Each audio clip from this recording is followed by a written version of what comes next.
This is lesson 4 of Unit 7.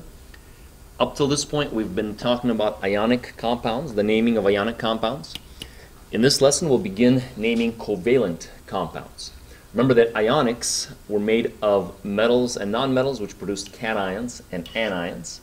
Salt was the most famous ionic compound. In this lesson, we're actually going to be naming the other class of compounds called covalent compounds. And as a review, covalent compounds are made of all nonmetals, usually one or more nonmetals. And they do so by sharing electrons, since nonmetals want electrons to become like noble gases. The most famous covalent compound is water, and we'll actually name this in the lesson. Another famous covalent compound is this guy here. Its common name is methane, just like H2O's common name is water. But these are the common names of these chemicals. They have scientific names, official chemical names, and that is what we'll teach you here. And in both these cases, the elements are sharing electrons. So let's go through some rules of naming covalent compounds. Again, they're made of nonmetals. Eventually, you'll have to be able to recognize them. At first, we'll tell you that these are ionic, these are covalent, and we have different naming rules for the two different types of compounds because they have a different bonding in them. There's going to be something extra with covalent compounds that you did not see with ionic compounds. And this extra is the use of prefixes. Now, a prefix is something that comes before an element, and essentially we're going to use these prefixes to tell how many of that element we have. These prefixes are mono for 1, di for 2, tri for 3, tetra for 4, penta 5, hexa 6, hepta 7, octa 8, nona 9. You may have a cousin named Nana. Deca for 10.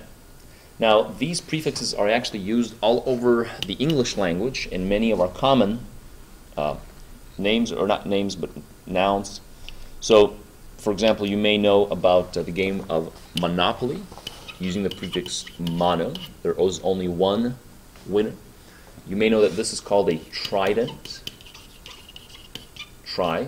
There are 3 prongs at the top of it. You may know that this is a fine game brought to you from Russia with love called Tetris. And tetra is 4. In fact, every block has 4 blocks, or every figure on here, I guess, has 4 blocks. And looks like this guy's not doing so well. This is the famous Pentagon building where the United States military orders issue from. And it's got 1, 2, 3, 4, 5 sides, and that's why we use the prefix penta. Pentagon is actually a geometric figure with 5 sides. It's also a pentagon. But there's actually a building made into a pentagon, which is pretty neat. And this is, everybody knows, is an octopus. And octa means 8. So notice these are actually used everywhere, and now you will apply them to covalent compounds, to chemistry. Why not?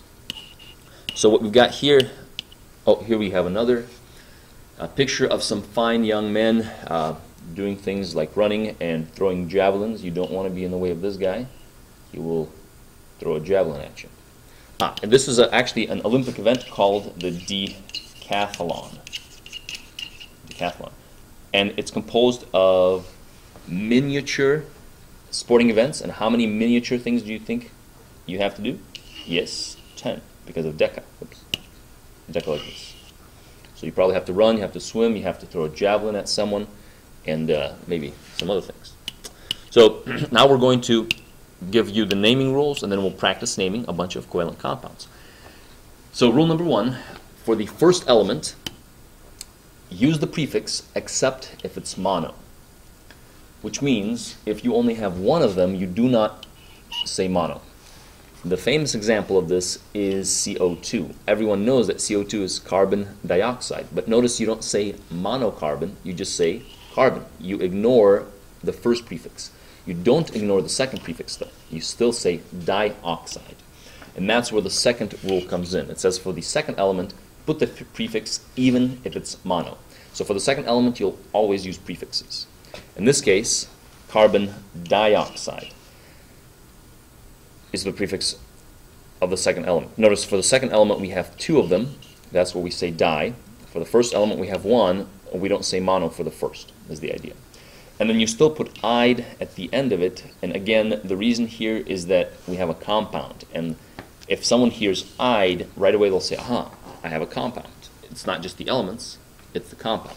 So these are the first two rules.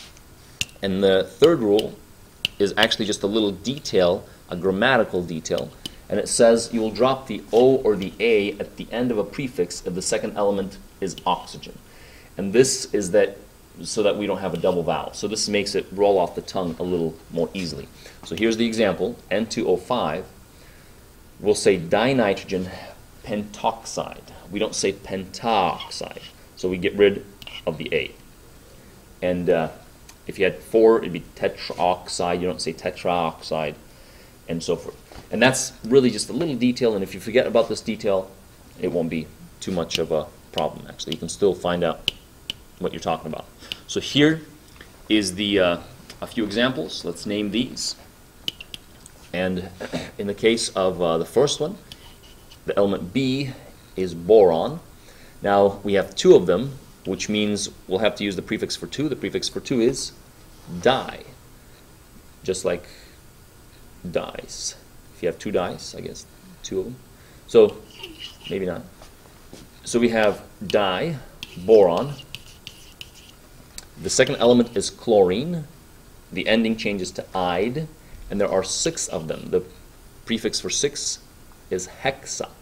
They're actually hex-shaped nuts.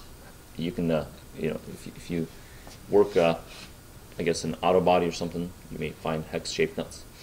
So we'll say hexachloride. So diboron, hexachloride. The ending is "ide." Notice we've got prefixes for both of these elements. Not bad. The second element, the second compound, we have CO. C is carbon.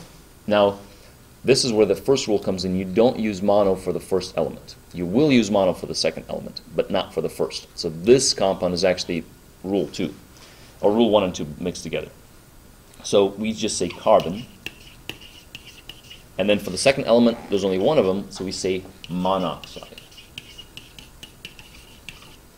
So carbon monoxide. Notice that the ending is "ide." We use mono for the first, no prefix here. And that's probably because it's easier, it sounds a little more logical, or not logical, it sounds a little cleaner. Maybe that's why they came up with that rule. The next one, P5O10. P is phosphorus. 5, the prefix for 5 is penta. So pentaphosphorus. Phosphorus. Long word. Pentaphosphorus. 10 is deca. And here is where we have to drop the ending. We don't say decaoxide, we say decoxide. Notice right here we didn't we dropped the A essentially. So pentaphosphorus, decoxide. Not bad. And the last one, NH3. N is nitrogen. Again, we don't use mono for the first one, so we'll just say nitrogen. Nitrogen. And then 3 is tri. And hydrogen becomes hydride. So trihydride. Nitrogen, trihydride. This one actually has a common name, and the common name, just like water, if you care to know, the common name for this substance is ammonia. So some of these compounds you will find have common names, and sometimes we would refer to them as by their common names. All right? So why not you try a few on your own? Try these two. There's only 2 of them. Shouldn't take too long. Shouldn't be too bad. And we will practice this out again in class. So this should conclude for us lesson 4 of chapter 7.